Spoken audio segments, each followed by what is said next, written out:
The red fox, Vulpes vulpes, is the largest of the true foxes and the most ambulant member of the carnivora, being distributed across the entire northern hemisphere, from the Arctic Circle to North Africa, Central America and Asia.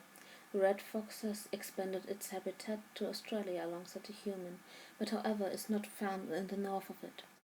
It is considered a pest and hunted in winter months. It is listed as the least concern by the IUCN. Now this video is about thermoregulation in red foxes. Thermoregulation is the body's attempt to always keep a healthy temperature at whatever environmental pressures.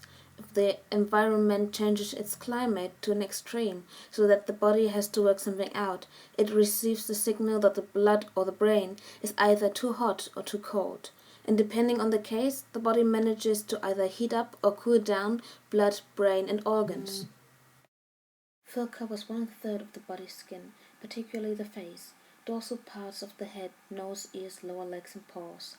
The nose is used for evaporative cooling and most likely forms a part of brain cooling mechanism as described in domestic dogs. Red foxes also like to sunbathe. Only surface regions covered with relatively short fur are used for the heat dissipation.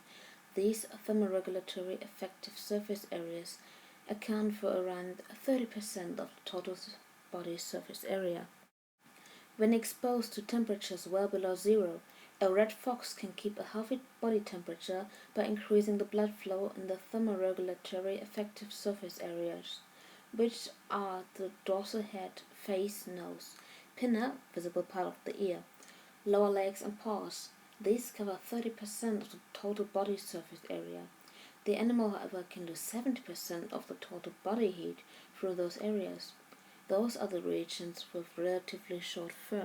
Red fox coat consists of 3 fur types: fine underfur that traps air close to the skin, thereby providing insulation; the longer coarser guard hair that provides water resistance and gives the coat its precise sheen; the intermediate hair, which are similar to guard hairs but smaller, shorter and thinner.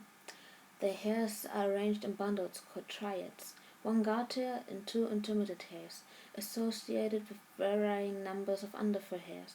The underfur covers the sides and back of the animal and is short, about 35 mm, and grey in color.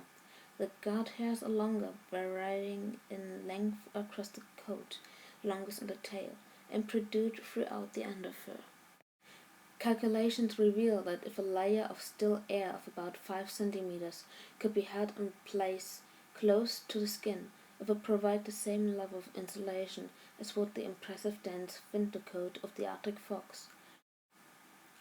A plot of the temperatures at sites within and beyond the skin surface when a well-insulated polar mammal, a wolf or an Arctic fox, is exposed to an air temperature of -10 degrees.